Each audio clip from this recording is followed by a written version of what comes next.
시작.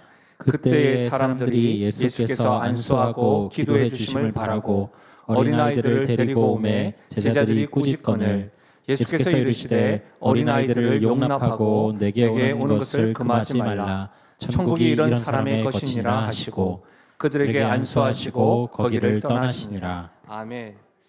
2025년도 5월입니다.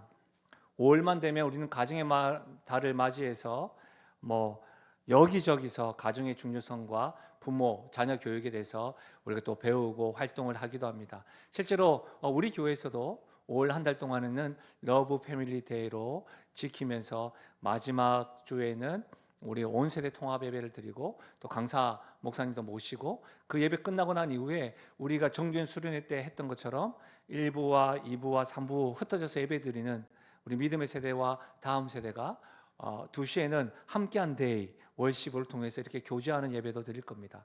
그리고 이번 5월 달에는 제가 추천 도서도 이렇게 헤리티지 유산에 대해서 책을 추천을 했는데 또 금요기도 집회 때는 이 책의 저자 목사님을 또 초청을 해서 또 우리가 한 달 동안에는 계속해서 말씀을 배우고 또 은혜를 누리고 이렇게 하도록 하겠습니다. 여러분, 저는 오늘 본문의 말씀을 중심으로 세대를 이어 전하는 믿음의 유산이란 제목으로 말씀을 나눌 것인데, 단순히 가정의 달이기 때문에 가족관계나 또 부모 역할의 기술을 전하려고 하는 것이 아닙니다. 크게 두 가지입니다. 하나님의 관점에서 우리는 다음 세대를 어떻게 바라보아야 하는지, 그리고 우리는 어떻게 그 다음 세대들에게 신앙을 전수해야 할지, 이 두 관점을 오늘 본문 말씀을 통해서 좀 살펴보고 하나님의 뜻에 우리가 순종하고 그렇게 귀 기울이길 원합니다. 말씀을 좀 더 깊이 본문으로 들어가기 전에 저는 이 두 가지의 질문, 우리 스스로에게 두 가지의 질문을 던져보고 대답해 보아야 된다고 생각되어지는데요. 질문입니다. 한번 들어보십시오. 우리는 다음 세대에게 어떤 신앙 유산을 남기고 있는가? 나는 지금 자녀들에게 신앙 전수를 하고 있는가? 여러분 스스로 한번, 온라인뿐만 아니라 현장에 있는 여러분들이 한번 대답해 보십시오. 여러분은 다음 세대에게 신앙 유산을 남기고 있으십니까? 그게 무엇입니까? 정말 신앙 전수를 하고 있으십니까? 저는 이 질문이 단순한 수사학적인 질문이 아니라고 생각되어집니다. 우리 영신교회 미래일 뿐만 아니라 저는 한국교회 전체의 미래가 걸린 절박한 질문이라고 생각되어집니다. 통계에 따르면 한국교회는 지금 심각한 위기에 직면해 있는데, 제가 한 번씩 말씀드리잖아요. 교회 학교가 사라진 교회들이 많다. 근데 교회 학교의 학생 수가 지난 20년간 70%나 감소했다고 합니다. 그러니까 우리는 사실은 이제 몇 번 제가 강단에서 말씀드렸기 때문에 별로 놀랍지도 않죠. 우리 이야기는 아니고 우리는 지금 사람들 모이고 있는데 이렇게 생각을 하니까. 그런데 교회 학교가 사라진 교회가 있고 70%나 감소했다고 합니다. 근데 저는 이 통계를 읽을 때 숫자가 줄어들었다라고 하는 것으로만 안타까웠던 것이 아니라 신앙 전수가 제대로 이루어지지 않고 있다는 것을 제가 발견했습니다. 무슨 말이냐면, 신앙을 가진 부모의 자녀들 중에 절반 이상이 성인이 되면 교회를 떠난답니다. 이것이 심각한 거예요. 단지 다음 세대가 지금 사라졌다가 아니라 저와 같이 신앙을 가진 부모의 자녀들이, 이 애들이 어렸을 때는 저의 힘에 못 이겨서 주일학교와 교회학교 다니다가 이 아이들이 성인이 되었을 때에 교회를 떠난다는 거예요. 여러분, 이것이 우리가 직면한 현실입니다. 미래학자 최현식 박사가 코로나 이후 3년 한국교회의 대담한 도전이라는 책에서 이렇게 말했습니다. 코로나 이후 3년이 한국교회를 살릴 수 있는 마지막 시간이라고 밝히면서 많은 교회들마다 50대 이상의 기존 세대는 할 수 있는 성도의 출석률이 거의 회복됐다고 합니다. 근데 문제는 젊은 세대들의 회복이 요원하다고 합니다. 그러면서 이렇게 그 책에서 표현했습니다. 들어보십시오. 청년이라고 불리는 세대와 청소년들은 이전에도 교회 안에서 소수였는데 더 소수가 될 가능성이 크다. 다음 세대의 실제 비율만 보아도 성교학에서 미전도 종족을 구분할 때 사용하는 3%에 가깝기 때문이다.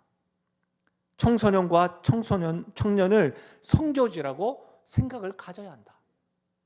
여러분, 지금 코로나 이후에 많은 교회에서 50대 이상의 어른들은 많이 회복됐대요. 근데 교회 학교는 사라지고요. 특히 청년과 청소년들은 3%도 안 된대요. 여러분, 다음 세대가 중요하다는 걸 모를 리가 있나요? 특히 우리 교회는 대표 기도하실 때마다 공동으로 다음 세대를 위해서 애쓰고 기도합니다. 그러나 여러분, 우리는 단지 중요하다 정도가 아니라 다음 세대가 선교지다, 선교지에서 복음을 전하는 정도로 그런 상황이다, 이렇게 해야 생각해야 되는 거죠.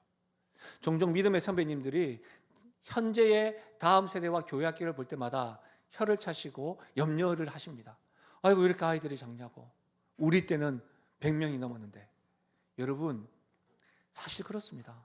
사실 믿음의 세대들이, 이전 세대들이 지금 이 상황을 보면 전혀 상상도 할 수 없는 현실입니다. 왜냐하면 저만 할 때에도 주일학교가 청소년과 청년들이 바글바글 했거든요, 교회. 그러니까 지금 오늘 보면 이것이 이해가 되지 않는 것이죠. 여러분, 이런 현실 속에서 참으로 우리가 붙잡아야 될 것은 무엇일까요? 저는 감히 말씀드리지만 지금 이런 상황임에도 불구하고 하나님은 신실하다. 하나님께서는 약속하신 것을 반드시 성취하시는 분이다. 이 사실을 붙잡고 이 사실에 근거하여 기초하여 다음 세대를 이해하고 다음 세대에게 신앙 전수를 해야 한다고 확신합니다. 그 이유는 뭐냐면 바로 창세기 9장에 기록되어져 있는데, 창세기 9장을 한번 들어보십시오. 하나님이 이르시되 내가 나와 너희와 및 너희와 함께하는 모든 생물 사이에 대대로 영원히 세우는 언약의 증거는 이것이니라. 내가 내 무지개를 구름 속에 두었나니 이것이 나와 세상 사이의 언약의 증거니라. 내가 구름으로 땅을 덮을 때에 무지개가 구름 속에 나타나면, 지금 무지개 언약에 대한 겁니다. 하나님께서 무지개를 통해서 약속하고 있는 겁니다, 노아에게. 근데 여러분, 이 노아에게 주신 약속은 모든 인류에게 주신 보편적인 언약이라고 하는 겁니다. 이 12절 다시 한번 더 보시면 이렇게 이야기합니다. 내가 나와 너희와 및 너희와 함께한 모든 생물 사이에 대대로 세우겠다. 이 말이 무슨 말이에요? 무지개 언약은 노아 한 사람만을 위한 것이 아니라는 거예요. 세대를 넘어서는 하나님의 약속이고 언약이라는 거. 심지어 어떻게 해요? 자연까지도 포함한. 그러니까 여러분 아셔야 되는 것은 하나님께서 물로 심판을 하시고 다시는 심판하지 않겠다고 하는 약속을, 무지개의 활을 보여주셨으면서 신약에서는 그 약속이 예수님으로 인해 성취되었는데, 그 예수님의 구원은 단지 모든 인류뿐만 아니라 골로새서 1장 15절 20절에 기록되어져 있는데 all things, 모든 만물에 우리 주님이 구원자가 되시고 구주가 된다는 겁니다. 아멘이십니까? 예, 이걸 지금 이야기하는 거예요. 계속해서 한번 들어보십시오. 창세기 9장 15절에 내가 나와 너희와 육체를 가진 모든 생물 사이에 내 언약을 기억하리니 다시는 물이 모든 육체를 멸하는 홍수가 되지 아니할지라.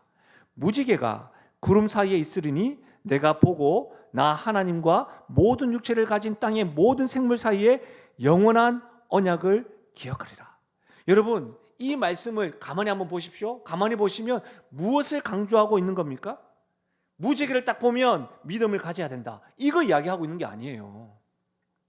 누가요? 하나님이 무지개를 보시고 내가 내 언약을 기억하며, 이해하시겠죠?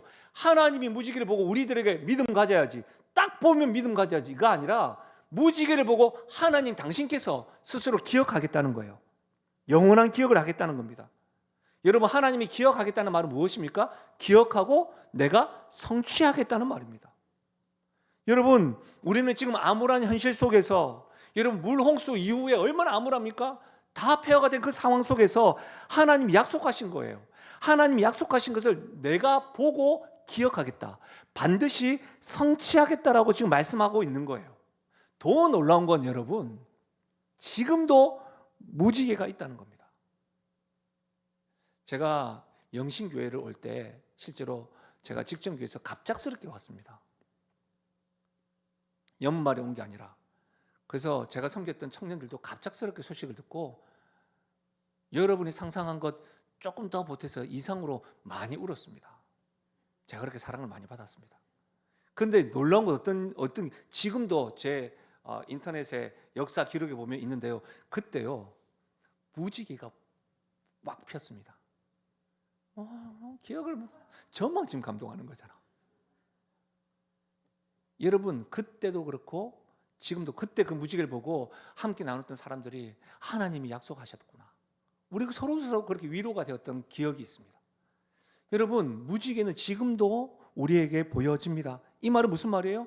하나님의 약속이 여전히 유효하다는 겁니다. 우리 모두에게 주시는 하나님의 약속이라는 겁니다. 아멘이십니까? 얼마나 놀라워요.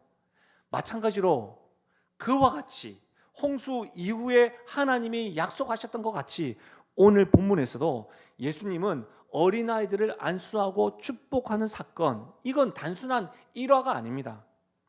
다음 세대를 향한 예수님의 마음과 신앙 전수에 대한 중요한 원리를 우리에게 알려주고 있는 겁니다. 단지 이것은 신앙 전수를 이렇게 하라라고 하는 방법론을 이야기하는 것이 아닙니다. 전 두 가지, 하나님 관점에서 다음 세대를 어떻게 바라보아야 하는가, 하나님 나라의 관점에서 어떻게 신앙을 전수할 것인가, 이 두 가지 관점으로 저는 오늘 본문의 말씀에서 주시는 교훈을 살펴보려고 합니다. 한 세 가지가 있는데요. 첫 번째는 우리는 자녀를 방해물로 볼 수도 있다는 겁니다. 본문을 자세히 한번 보십시오. 13절, 그때의 사람들이 예수께서 안수하고 기도해 주심을 바라고 어린아이를 데리고 오매 제자들이 꾸짖거늘. 예수님이 말씀을 전하고 있는데 몇 사람들이 자신의 아이들을 예수님께 지금 데려오고 있는 장면입니다. 여러분 여기에서 꼭 그런 것 같지 않습니까? 우리 교회에서 처음 예배를 드리러 온 아이들이 가까이 와서 안수받고 기도받는 거나, 또 그 문제뿐만 아니라 우리 아이들이나 어떤 문제가 있을 때마다 교회에 와서 기도받는 모습과 이렇게 연상되지 않습니까? 그럼 우리는 여기에서 그런 장면 가운데 먼저 아이들을 예수님께 데려온 사람이 누구였을까? 원문에 보면 부모와 조부모였다는 것을 알 수가 있습니다. 여러분 당시 유대 사회에서는 랍비, 말씀을 가르치고 회당에서 이렇게 가르쳤던 바리새인과 서기관들에게 늘 이렇게 축복받는 것, 그것이 흔한 관행이었습니다. 그러나 이 사람들은, 지금 이 부모와 조부모들은 그냥 단순히 문화적 관행으로 예수님께 데려온 것이 아닙니다. 왜냐하면 당시 예수님은 슈퍼스타였습니다. 말씀을 전하는데 바리새인과 서기관들과 달랐다고 이야기했습니다. 또한 말씀을 전할 때마다 귀신들이 일어나고 치유하는 역사가 있었기 때문에 이 부모와 조부모들은 관행으로 저분한테 가자 정도가 아니라 어린아이에 대해서 예수님께 안수받아야 되겠다, 이런 간절한 마음으로 데려왔다는 겁니다. 여기서 중요한 단어가 뭐냐면 데리고 오매입니다. 이 말은 단순히 아이를 데려왔다는 것이 아니라 의도적으로 예수님께 인도했다는 겁니다. 여러분 여기에 신앙 전수의 본질이 있습니다. 신앙 전수는 다음 세대를 의도적으로 목적을 가지고 예수님께 인도하는 겁니다. 그냥 알아서 하라 이것이 아닙니다. 의도적으로 하는 겁니다. 목적을 가지고 하는 겁니다. 그런데 이 제자들의 반응은 어떻습니까? 제자들은 꾸짖었습니다. 누구요? 부모들을요. 아줌마, 어머니, 아저씨, 아버지, 지금 뭐 해요? 좀 안 되는 거예요. 애들은 가라. 뭐 이런 거. 제가 너무 과했나요? 지금 이렇게 꾸짖었다는 거예요. 여러분, 이 원어에 의하면 강하게 질책했다고 해요. 심하게 꾸짖었다는 거예요. 그냥 부드럽게 이러시면 안 됩니다가 아니에요. 좀 수치스럽고 모멸감이 있을 정도로 그렇게 했다는 겁니다. 여러분, 왜 제자들은 이런 반응을 보였을까요? 여러 가지 이유가 있을 수 있지만 우린 성경은 성경으로 이해를 해야 되는데, 오늘 말씀 앞에 어떤 사건이 있냐면 예수님이 굉장히 중요한 신학적 토론 중이었습니다. 바리새인들이 예수님께 찾아와 가지고 함정 질문을 합니다. 좀 넘어뜨리려고, 이혼에 관해서. 그러니까 예수님이 결혼과 이혼에 대한 창조 의도를 지금 설명하고 있는 겁니다. 그러니까 무슨 말이에요? 지금 종교 지도자들과 예수님이 신학적으로 굉장히 중요한 토론을 하고 있으니 어쩜 제자들이 생각할 때에 부모들이 아이를 데리고 오는 것들을 방해로 여겼을 줄도 모르겠습니다. 또 어쩌면 요즘 대선에 보시면 또 이게 좀 중요한 사람들 있으면 이게 옆에 보디가드들이 있잖아요. 예수님이 제자들에게 중요한 인물이셨죠. 여러분 복음서에 보시면 예수님이 왕으로 인정받을 줄 알고 어떻게 해요? 한 사람은 오른쪽에 한 사람은 왼쪽에, 제자들 늘 그렇게 생각했던 것이죠. 그러니까 제자들의 입장에서는 예수님 너무 소중한 분이야. 스승인데도 소중한데 또 그런 마음도 있었는지 모르겠어요. 그렇게 보호했는지도 모르겠습니다. 또는 어린아이들을 중요하지 생각할 수도 있습니다. 중요하지 않은 대상으로. 왜냐하면 당시 문화에서는 어린아이들은 사회적 지위가 없었습니다. 어찌되었던 분명히 부모님을 굉장히 심하게 꾸짖고 아이들은 가라 했던 그 제자들의 행동 저변에는 분명하게 어린아이들이 우선순위가 아니었다는 것은 분명합니다. 그러나 제자들의 이런 태도는 단지 2000년 전의 문제만이 아닌 것 같습니다. 솔직히 말해서 우리 교회와 가정에서도 이런 태도가 종종 보이지 않나 점검해 보게 됩니다. 여러분 교회를 한번 생각해 보십시오. 교회 안에는 종종 성인 중심의 시각으로 세상을 봅니다. 예배 중에 아이가 울면 어떻게 합니까? 입을 막고 막 도망갑니다. 조용히 해! 이렇게 이야기하면서 어른들 예배 드리는데. 그렇죠? 교회 프로그램을 계획할 때에 성인 사역이 우선시됩니다. 다음 세대의 사역은 중요하게 생각을 하지만 부차적인 사역으로 여겨질 때가 있습니다. 그래서 여러분 생각해 보십시오. 가장 좋은 장소인 본당은 어른들만이 사용을 합니다. 예산 편성을 한번 보십시오. 목회자 배치 같은 경우도 전문인들을 부르기보다는 한 사람이 1인 몇 역을 하면서 해나가는 경우도 보게 됩니다. 어쩜 그런 걸 통해서 우선순위가 좀 드러나는 것은 아닌가 생각해 보게 됩니다. 말씀을 준비하면서 우리 교회는 어떤가? 참 감사하게 우리 교회는 그나마 다음 세대의 어른들이 울타리가 되어주려고 너무 힘씁니다. 교회 재정 사용에 있어서도 교회 규모에 비해서 다음 세대를 어떻게든 섬기시려고 헌신하시고 교육자를 세워주는 일에 대해서 점수를 저는 우리 교회가 그런 게 아니고 객관적으로 봐도 후하게 줄 수 있을 것 같습니다. 사랑하는 여러분, 그럼에도 다음 세대가 지금보다 더 우선시 되어야 합니다. 가정은 어떨까요? 바빠서, 피곤해서, 나중에 시간이 되면 이런 여러 가지 이유들로 인하여 자녀와의 영적 대화, 가정에서 예배 신앙 교육을 미루고 있지는 않으십니까? 정말 좋은 곳들을 많이 가려고 또 경험시키려고 하는 노력은 있으시지만 영적인 대화 말입니다. 바쁜 일상 가운데 이 자녀와 함께하는 시간, 신앙을 나누는 시간 어떠세요? 여러분에게는 방해로 아니면 부담으로 여겨질 수 있지는 않으신가요? 혹 때때로 이렇게 생각하시는 분들도 있는 것 같습니다. 나중에 아이가 크면 잘하겠지. 여러분 분명히 말씀드리지만 이런 생각을 가지신다고 한다면 중대한 착각을 하고 있는 겁니다. 저는 이와 같은 생각들, 이와 같은 우리의 태도들, 우선순위가 밀리는 것들이 현대판 제자들의 꾸짖음이라고 생각되어집니다.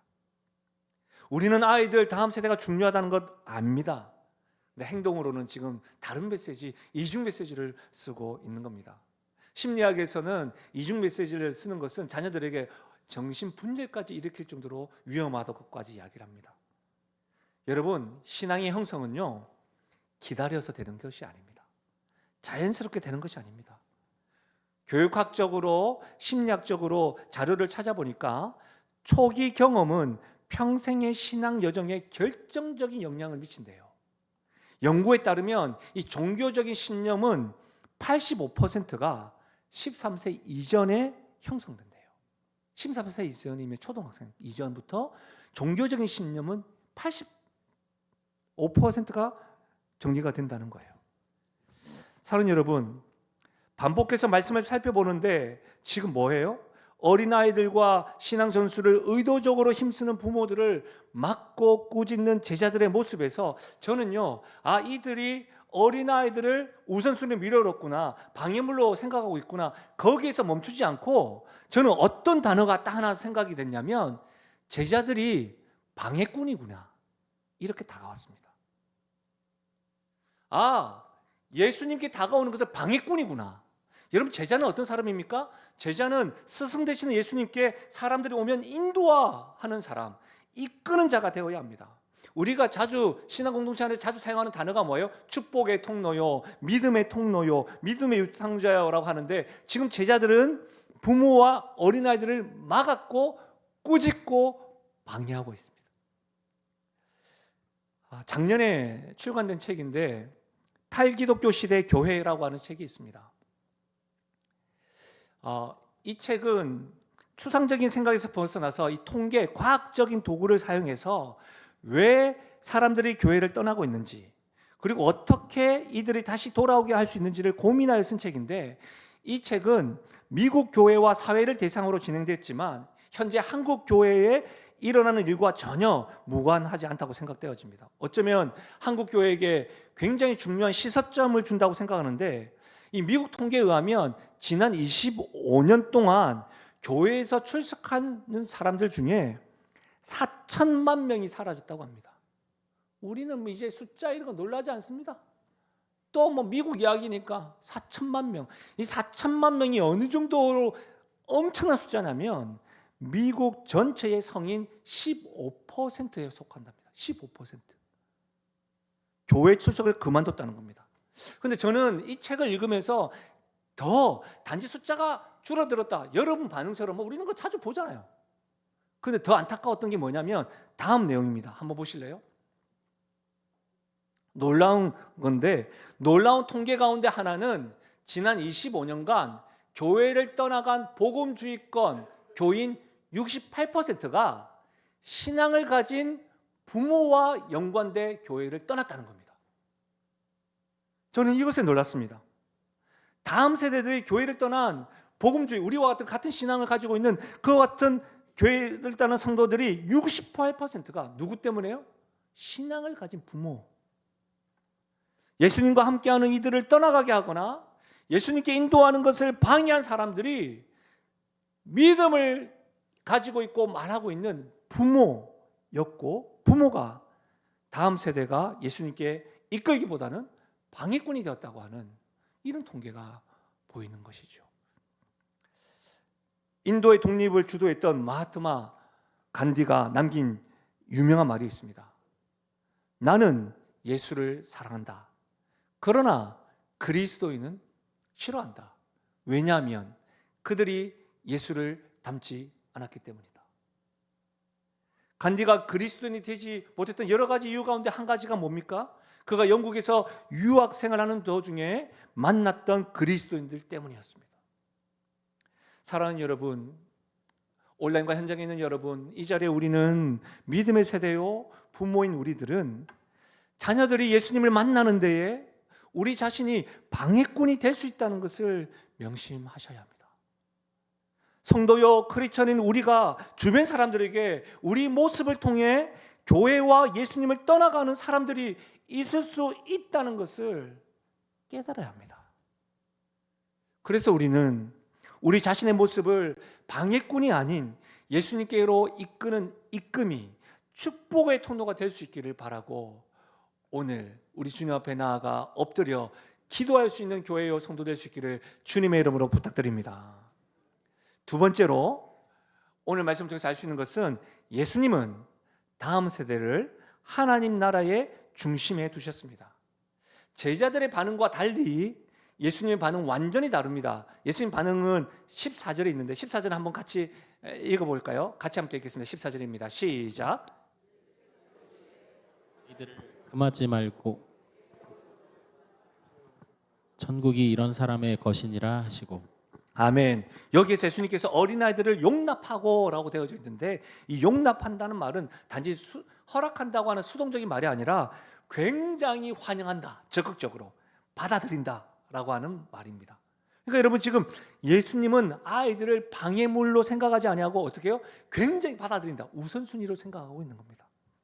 근데 더 놀라운 것은 14절에 예수님 뭐라고 말씀하시냐면 천국이 이런 사람의 것이다 라고 선언하고 있는 겁니다. 이것은 단순한 감성적 표현이 아닙니다. 예수님은 지금 하나님 나라의 본질을 말씀하고 있는 겁니다. 여러분, 앞전에 말씀드렸지만 당시 유대 사회에서 어린아이는 사회적 지위가 없었습니다. 그런데 지금 사회적 지위가 없는 어린아이를 예수님이 뭐라고 합니까? 이런 자가 천국의 것이다. 천국의 상속자로 지금 선언하고 있는 겁니다. 예수님은 단지 어린아이들만 천국에 들어간다고 말씀하는 것이 아닙니다. 오늘 여러분이 가지고 있는 성경책이 좋은 성경책이면 오늘 읽었던 성경 윗부분에 보면 마가복음 10장, 누가복음 18장이 있죠. 같은 사건이 기록되어져 있다는 거예요. 그 성경책을 찾아보시면 이런 말씀이 있습니다. 마가복음 10장 15절. 내가 진실로 너에게 이르노니 누구든지 하나님의 나라를 어린아이와 같이 받들지 않는 자는 결단코 그곳에 들어가지 못하리라 하시고, 누가복음 18장도 똑같은 말씀이 있습니다. 누구든지 하나님 나라를 어린아이와 같이 받아들이지 않는 자는 결단코 거기 들어가지 못하리라. 여러분, 저자가 다 달라요. 성품도 달라요. 시대로 기록되는 것도 달라요. 근데 하나님의 말씀이 똑같이 기록되어져 있어요. 강조하는 게 뭐예요? 천국은 누구든지 어린아이와 같이 받아들이는 자의 것이라는 거예요. 그렇지 않습니까? 하나님의 나라는 힘이 있고 지식이 많고 종교적으로 완벽한 사람이 아니라는 거예요. 여러분, 일반적으로 어린아이의 특징이 무엇입니까? 우리 어린아이들은 모든 것을 자기 스스로 한다고 이야기하지 않고 하다가 힘들면 뭐예요? 도와주세요. 이렇게 합니다. 그게 힘들지 뭐. 도와주세요. 이렇게. 여러분, 하나님 나라에 들어가려면 우리 자신의 능력이나 업적을 의지해서는 안 되는 겁니다. 우리는 누구의 도움으로 가능합니까? 예수 그리스도를 통해서. 아멘이십니까? 예수께서 가라사대 내가 곧 길이요 진리요 생명이니 나로 말미암지 않고는 아버지께로 올 자가 없다. 예수님을 의지해서만 갈 수가 있는 것이 하나님 나라입니다. 여러분 그렇습니다. 내 힘으로 안 됩니다. 내 업적으로 안 됩니다. 또한 아이들은 어떻습니까? 여러분, 아이들은요 단순합니다. 믿음이 단순하면 특별히 권위자에 대해서 여러분 순종하고 받아들이는 걸 잘합니다. 여러분, 우리 어린아이들이 교회에 있잖아요. 있으면 어떤 줄 아십니까? 저를 보면 막 달려옵니다. 하이파이브 하면 하이파이브 해줍니다. 목사님 하면 안아줍니다. 근데 그 이유를 알아봤더니 우리 아이들이 목사님 잘 몰라. 그런데 우리 어른들이, 부모님들이 예배를 드리다가 여러분보다는 저가 화면에 나오잖아요. 그러면 담임 목사님이다. 알려주는 우리 목사님이다. 그러니까 TV에 봤던 목사님이 앞에서 이렇게 손 벌리고 있으니까 아이들이 막 달려옵니다. 죽입니다, 기분이. 여러분, 아이들에게는 복잡한 이론이 없습니다. 오늘 목사님 좀 컨디션 별로 아닌 것 같은데 성격 별로 안 좋은 것 같은데 목사님 이렇게 생각하지 않습니다. 그냥 단순하게 달려옵니다. 복잡한 이론이나 논리가 필요 없습니다. 하나님 나라는 어린아이와 같이 단순한 믿음으로 받아들여야 한다는 겁니다. 무지개 언약을 다시 한번 생각해 볼까요? 하나님께서는 노아에게 무지개를 주실 때 그것은 여러분 인간의 성취나 종교적 노력에 근거한 것이 아닙니다. 전적으로 누가 무지개를 보여주셨죠? 하나님이, 하나님의 일방적인 약속입니다. 이것을 우리는 은혜라고 이야기합니다. 마찬가지로 하나님 나라는 우리의 노력이나 성취에 기초하지 않습니다. 어린아이처럼 하나님의 은혜를 단순히 받아들이는 사람들의 것인 겁니다.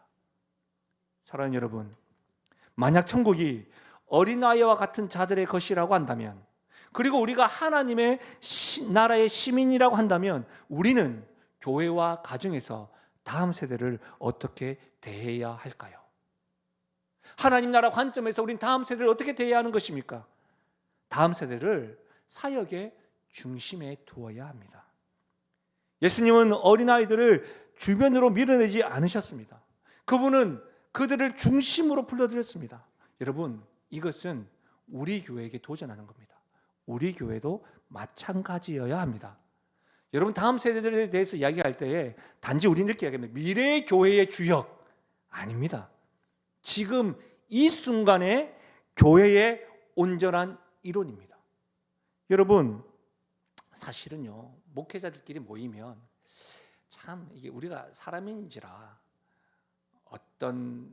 얼마나 큰 교회를 하고 있는지 뭐 이런 것들이 좀 어깨가 좀 힘이 좀 갈 때가 있습니다. 그러면서 어떻게 하는 줄 알면 꼭 요즘 어떤 것을 고민해? 목회를 할 때 어떤 방향성을 가지고 있어? 이런 고민도 나누기도 하지만 쉽게 물어보는 것이 섬기는 교회 장년 몇 명이에요? 뭐 이렇게 물어봐요. 장년 몇 명이에요. 그 말에는 뭐예요?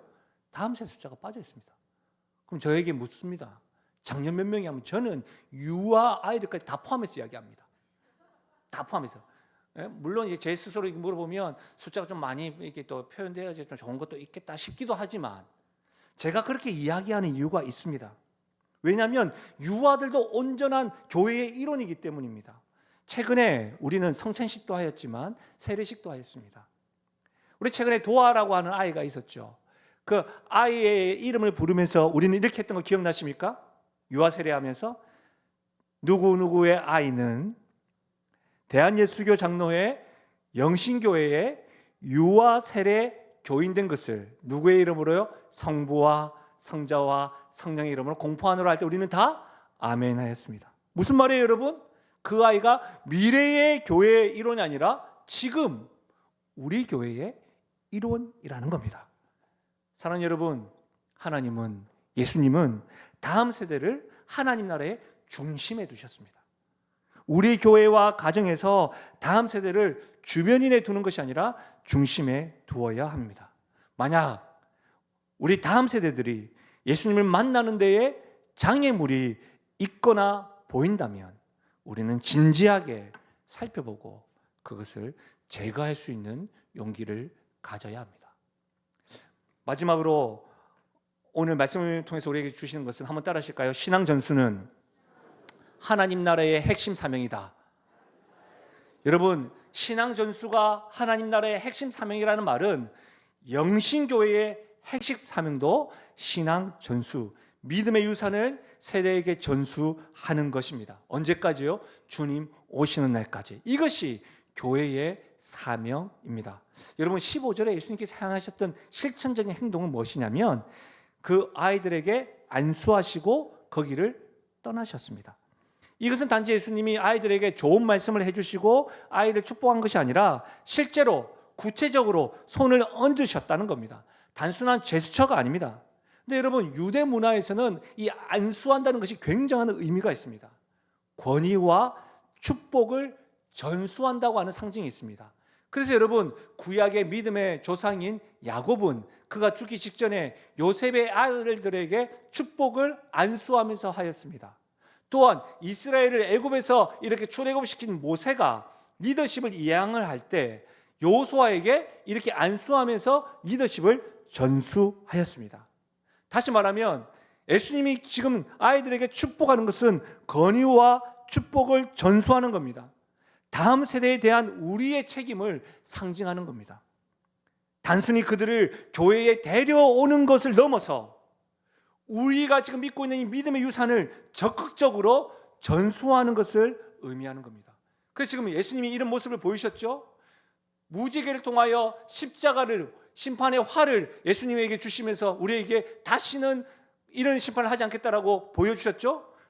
구약에서는 쉐마라고 신명기 말씀에 또 신앙 전수에 대해서 말씀하고 계신데 그것이 신명기 6장 6절과 7절인데 같이 한번 읽어볼까요? 시작. 오늘 내가 내게 명하는 이 말씀을 너는 마음에 새기고 내 자녀에게 부지런히 가르치며 집에 앉았을 때에든지 길을 갈 때에든지 누워 있을 때에든지 일어날 때에든지 이 말씀을 강론할 것이며. 여러분, 오늘 말씀은 신앙 전수의 굉장히 중요한 원리를 알려주는데 신앙 전수의 장소가 회당이나 성전만이 아니라 교회만이 아니라는 겁니다. 여러분, 말씀을 가만히 보십시오. 집에 앉았을 때든지 길을 갈 때든지 누워 있을 때든지 일어날 때든지 이 말씀을 강론하라는 겁니다. 일상의 모든 순간 모든 장소에서 신앙에 대해서 가르치라는 겁니다. 근데 여기서 주목해야 될 게 뭐냐면 다시 한 번 더 신명기 6장 6절을 보실래요? 내 자녀에게 부지런히 가르치라 라고 말하면서 뭐를요? 너는 부모와 믿음의 세대는 마음의 말씀을 새겨라. 먼저 이 말을 하고 있는 거예요.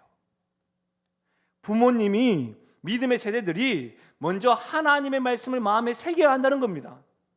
믿음의 유산을 전수하는 것은 형식적인 교육이 아니라는 겁니다. 그냥 교회 학교에 넣어놓으면 된다, 이게 아니라는 겁니다. 부모의 믿음의 세대와 어른들이 말씀을 먼저 새기고 그 믿음의 세대들과 부모의 행동, 선택, 반응을 통해서 전수하는 것이 신앙 전수라는 겁니다. 이런 무지개 언약을 다시 한 번 더 보십시오. 창세기 9장 13절에 내가 내 무지개를 구름 속에 두었나니 이것이 나와 세상 사이의 언약의 증거니라. 이런 무지개는 자연 현상이잖아요. 자연 현상 속에서 하나님이 약속을 상기하는 표징인 거예요. 마찬가지로 일상적인 무지개를 보면서 내가 너와 언약을 맺었지, 저건 성취할 거야, 이렇게 이야기하고 있는 거라고요. 우리의 일상적 삶은 다음 세대들에게 하나님의 삶, 하나님의 신실하심, 하나님의 사랑을 일상적으로도 살아있는 증거로, 사인으로 계속해서 무지개가 보여주는 것처럼 이렇게 보여주어야 된다는 거예요. 저는 지금 두 가지 질문으로 지금 본문을 이렇게 이어나가고 있습니다. 하나님 나라의 관점에서 다음 세대를 어떻게 볼 것인가? 주역이다, 중심이다. 그러면 그들을 어떻게 신앙 전수할 것인가? 이해가 되시고 적용이 되십니까? 어쩌면 예배를 드리는 분들 가운데, 또 온라인에서 예배 드리는 분들 가운데 아직 자녀가 없는 분들도 계실 겁니다. 또 청년들도 있습니다. 그러나 이것이 여러분이 신앙 전수의 사명에서 제외된다는 의미가 아닙니다. 왜냐하면 초대교회의 디모데를 한번 생각해 보십시오. 디모데를 향하여 사도 바울은 믿음 안에서 참 아들이라고 불렀습니다. 다시 말하면 디모데는 사도 바울의 생물학적인 아들이 아니었지만 영적으로 그의 아들이었습니다. 여러분도 교회 안에서 다음 세대의 영적 멘토가 될 수 있다는 말입니다. 교회 학교의 교사라든지 청년의 리더든지 단순히 교회의 젊은이들에게 관심을 보이는 사람으로서 여러분의 행동과 여러분의 삶과 여러분의 인생으로 신앙의 영향력을 미칠 수 있다는 겁니다. 이 자리에 유아에서부터 초등부 자녀를 둔 부모님들도 계십니다. 여러 부모님들은 자녀 신앙 형성에 있어서 가장 결정적인 시기를 맞이하고 있다는 것을 명심하셔야 됩니다. 연구에 따르면 부모의 영향력은 교회나 학교의 영향력보다 훨씬 크다고 합니다. 그러니 핵심이 뭐예요? 정기적인 교회 출석이나 공식적인 종교 교육만이 아니라는 거예요. 일상에서 여러분이 어떻게 신앙을 살아내는지, 여러분의 가치관이 어떻게 표현되는지, 구체적으로 그 가치관이 여러분의 일상 가운데 어떻게 선택되는지, 그게 중요하다는 겁니다. 제가 말씀을 준비하면서 요즘에 보는 것 중에 하나가 또 이혼 숙녀 캠프라는 걸 봤어요. 근데 한 부부가 나왔는데 그 엄마가 심리 치료를 하는 가운데 남편과 막 싸우는데 몰랐던 것 중에 하나가 뭐냐면 남편과 아내가 싸우는 것을 자녀는 모를 거라고 생각을 한 거예요. 근데 자녀를 인터뷰해 보니까 어떤 말을 하냐면 그게 참 저의 마음이 아팠어요. 아빠와 엄마가 싸우는데 어떠냐고 했더니 소리가 다 들리고 그 모습을 볼 때마다 저는 쓰레기통이 된 것 같아요. 그러면서 그 엄마가 그 아이를 만나요. 그러니 어때요? 몰랐으니까 미안하다고 이야기하고. 여러분 무슨 말인지 아세요? 여러분이 순간의 선택과 결정을 아이들이 뭐 한다고요? 보고 생각한다는 거예요. 우리가 이걸 놓치고 있어요. 그래서 신앙에 있어서 굉장히 중요한 결정을 하실 때는 정말 신앙적으로 하셔야 돼요. 아이들이 다 봐요. 한 젊은 부모가 저에게 이렇게 고백했습니다. 남자분이셨는데, 목사님 저는 매일 밤 피곤한 가운데 아이들과 함께 성경을 읽고 기도하고 잡니다. 근데 너무 피곤하신데 어떻게 그렇게 하십니까? 그런데 목사님 우리 아이가 6살 된 아이인데 하루는 저에게 이렇게 이야기하더라고요. 아빠, 왜 우리가 교회에서는 다른 사람처럼 행동하고 집에서는 다르게 행동해요? 그 말을 저에게 이야기하면서 목사님, 제가 가르치는 것보다 제가 사는 방식이 더 큰 메시지를 전한다는 것을 깨닫습니다. 그렇습니다. 이 자리에는 저와 같이 청년을 둔 부모님들, 청년을 출가한 자녀들을 둔 부모님들과 믿음의 세대들도 있습니다. 여러분 믿음의 세대들은 다세대 신앙 전수의 연결고리라는 것을 아셔야 됩니다. 왜냐하면 자녀들로만 끝나지 않고 어떻게 해요? 손주들까지 연결되기 때문입니다. 저는 믿음의 선배님들에게 여러분의 인생은 하나님의 신실하심을 증언할 특권이 있다. 여러분의 삶은 하나님의 신실하심에 대한 살아있는 증거라고 생각되어집니다. 저는 말씀을 준비하면서 우리가 지금 불려지지 않는 찬송가가 갑자기 생각이 났습니다. 저는 참 어렸을 때 어머니와 이 찬양을 많이 불렀거든요. 찬송가 199장 나의 사랑하는 죄. 저는 이 찬양이 우리 모든 믿음의 선배님들과 부모님들 통해서 자녀들과 손주들의 입술로 불려지는 은혜가 있기를 원합니다. 찬송가 가사가 이렇습니다. 한번 들어보실래요? 1절 나의 사랑하는 책 비록 헤어졌으나 어머니의 무릎 위에 앉아서 재미있게 듣던 말 그때 일을 지금도 내가 잊지 않고 기억합니다. 2절 옛날 용맹스럽던 다니엘의 경험과 유대임금 다윗 왕의 역사와 주의 선지 엘리야 바람 타고 하늘에 올라갔던 일을 기억합니다. 3절 예수 세상 계실 때 많은 고난 당하고 십자가에 달려 죽임당한 일 어머니가 읽으며 눈물 많이 흘린 것 지금까지 내가 기억합니다. 4절 그때 일은 지나고 나의 눈에 훤하오 어머니의 말씀 기억하면서 나도 시시때때로 성경 말씀을 읽으며 주의 뜻을 따라 살려 합니다. 귀하고 귀하다 우리 어머니가 들려주시던 재미있게 듣던 말 이 책 중에 있으니 이 성경 심히 사랑합니다. 사랑하는 여러분, 자녀들과 손주들과 시간을 보내실 때 이전과는 다르게 함께 모이는 시간이 없고 그러나 여러분 카카오톡 하시잖아요. 그러나 또 한 번씩 문자 보내시잖아요. 여러분 요즘에 봄이 되어져서 여러분 이쁜 꽃들만 찍고 보내지 마시고 꽃을 보내시면서 사랑하는 아들, 사랑하는 딸, 사랑하는 손주들아 하나님 득풀과 이 꽃을 아름답게 관리하시고 돌보시는 것처럼 너의 인생도 우리 하나님이 돌보신단다. 그렇게 여러분이 하나님에 대한 이야기를 해야 되는 거예요.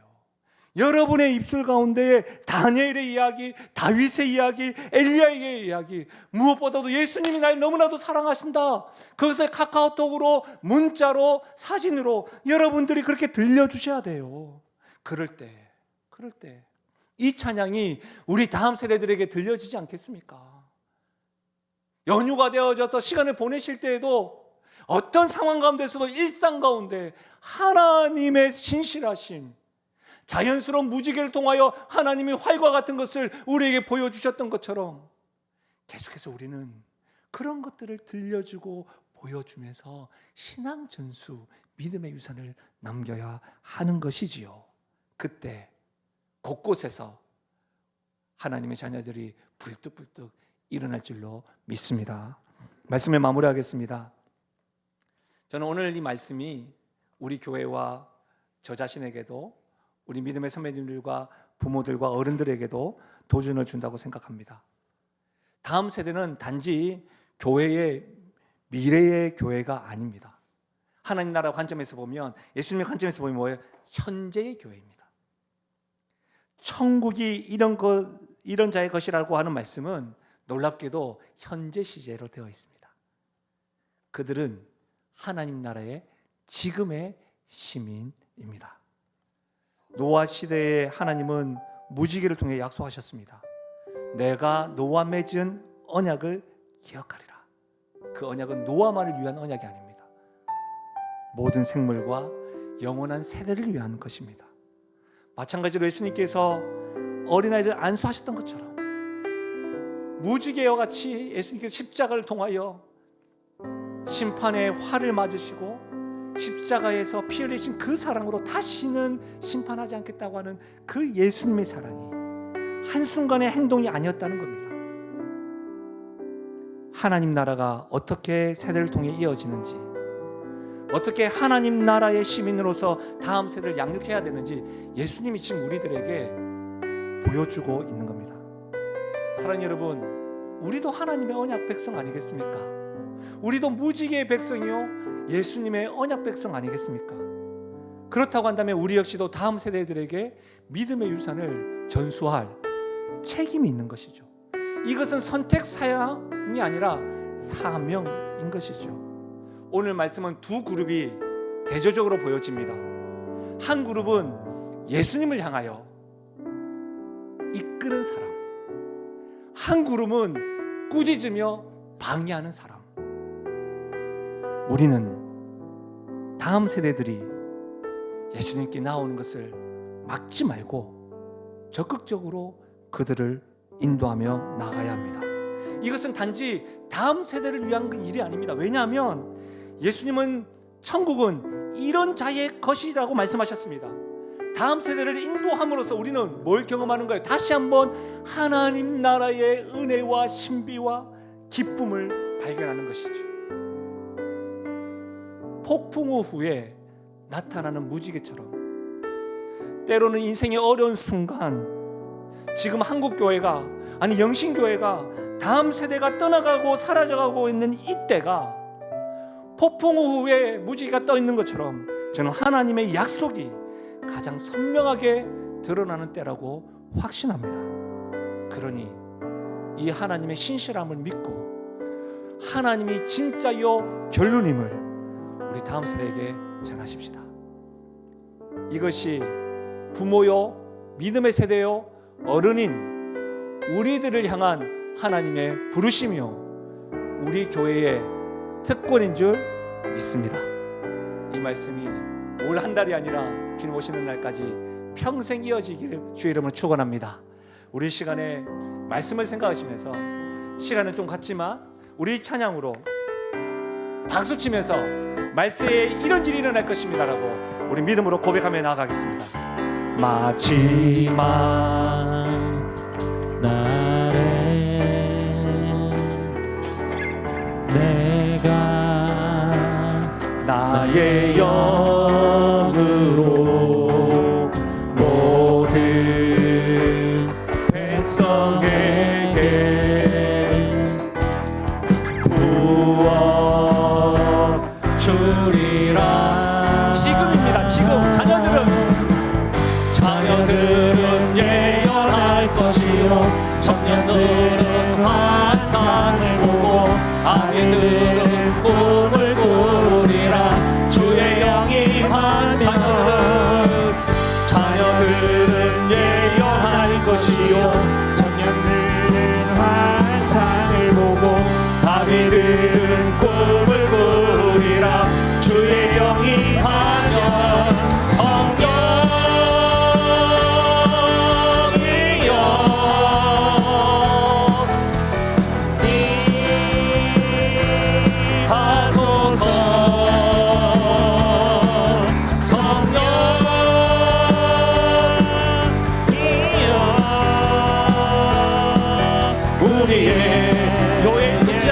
약속하셨습니다. 다시 한번 찬양하실까요? 마지막 날에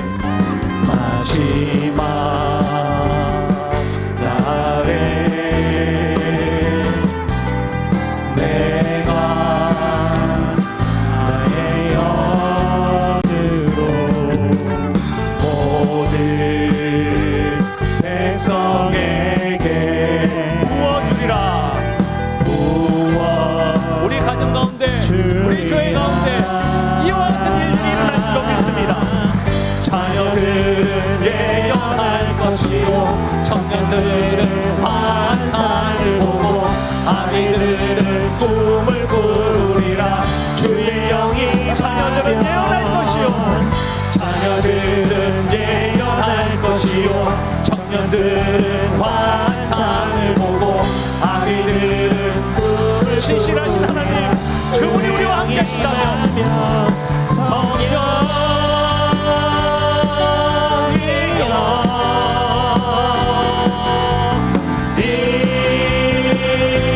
임하소서. 성령이여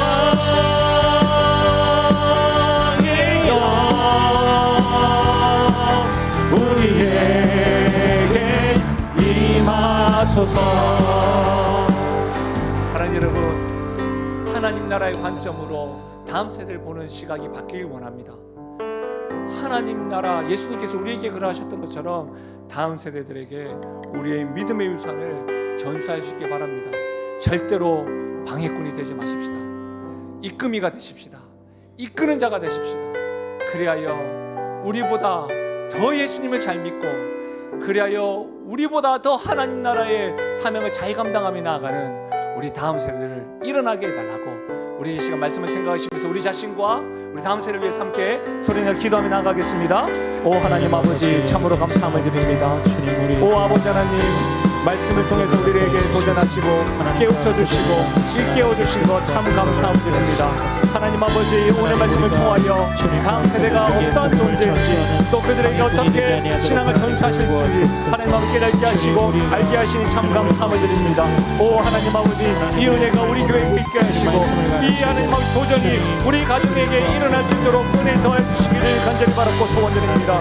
오 아버지 하나님, 주님의 신실하신 약속하심을 붙잡으며 나아가게 하여 주옵소서. 폭풍우에도 나타나는 무지개처럼 지금 어렵다고만 하고 있는 한국교회 가운데, 다음 세대 사역 가운데 하나님 아버지 다시금 하나님께서 약속하고 성취하시겠다고 하는 신실함을 붙잡으며 나아가오니 역사하여 주시옵소서. 하나님 아버지, 예수님께서 어린아이들을 환영하신 것처럼 우리도 다음 세대를 하나님 나라의 중요한 일원으로 받아들이게 하여 주시옵소서.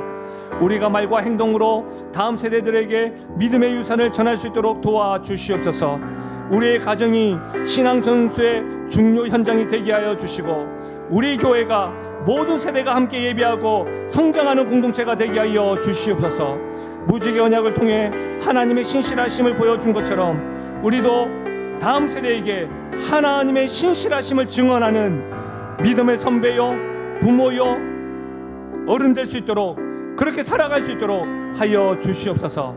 감사드리며 예수님의 이름으로 기도하옵나이다. 아멘. 우리 다 함께 일어나셔서 주 앞에 결단 찬양하며 나아가시겠습니다.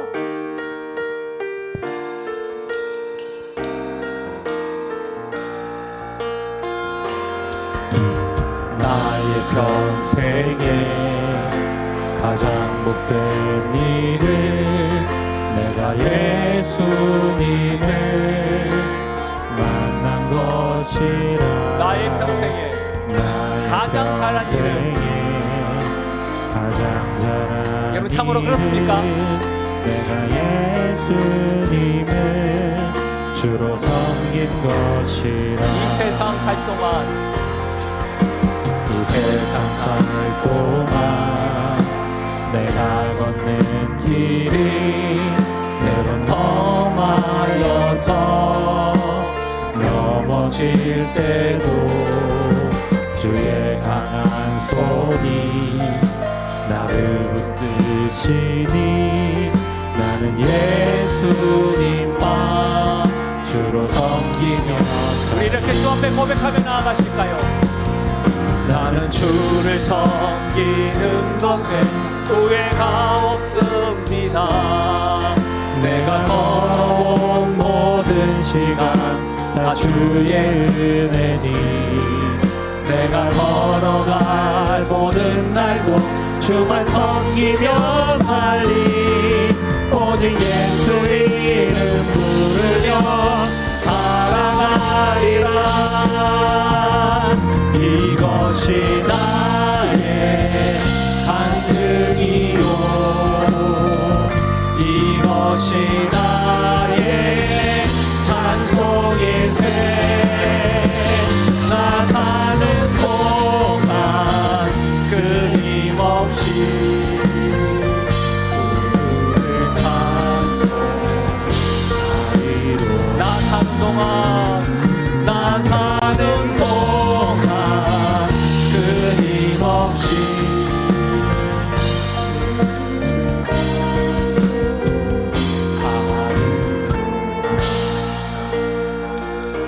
한 주간도 하나님의 신실하심을 확신하고 믿음의 유산을 흘려보내시길 바랍니다. 우리 화장실 갔다 오실 분들은 잠시 갔다 오시고 바로 재직해 진행하겠습니다. 하나님의 복을 받겠습니다. 지금 우리 주 예수 그리스도의 은혜와 하나님 아버지의 무한하신 사랑과 성령 하나님의 위로 교통하심 충만하신 역사가 폭풍우 후에도 나타나는 무지개처럼 우리의 인생의 어려운 순간에도, 교회의 다음 세대가 사라지는 지금에도 우리의 하나님이 약속은 신실하기에 그 하나님을 붙잡고 그 하나님을 통하여 나도 믿음의 유산을 흘려보내겠노라고 다짐하고 결단하며 나가는 사랑하는 주의 백성들 머리 위에와 그들의 가정과 생업과 기도 제목 위에 특별히 사랑하는 다음 세대 머리 위에 지금으로부터 영원토록 함께 하시기를 축원하옵나이다. 아멘.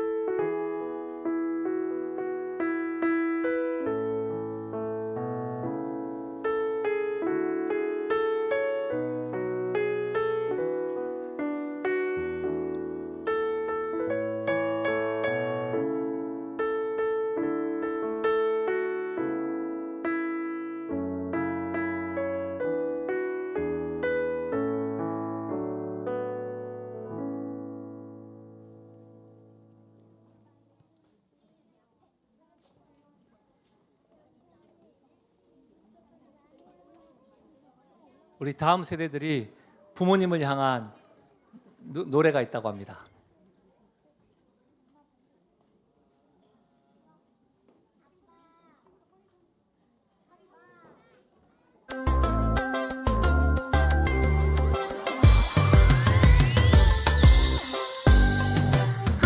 하나님이 나에게 예쁜 엄마 주셨죠. 하나님이 나에게 멋진 아빠 주셨죠. 하나님이 묶어주신 우리 가족 엄마 아빠 사랑해요. 하나님을 사랑하는 우리 가족 하나님을 사랑해요. 하나님이 나에게 예쁜 엄마 주셨죠. 하나님이 나에게 멋진 아빠 주셨죠. 하나님이 묶어주신 우리 가족 엄마 아빠 사랑해요. 하나님을 사랑하는 우리 가족 하나님을 사랑해요.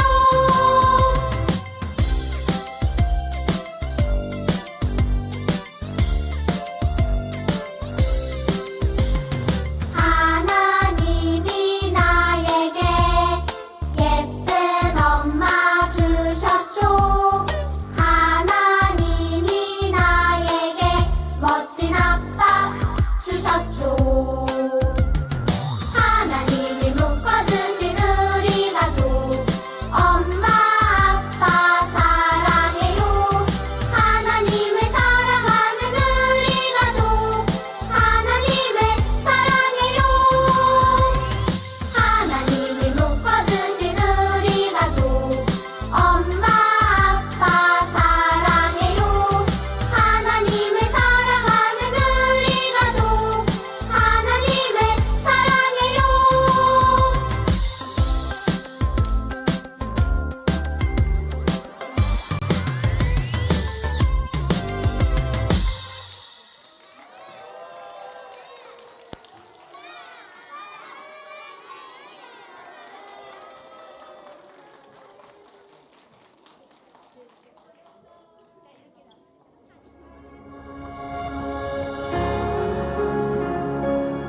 우리 아이들 사랑하고 부모님 사랑합니다.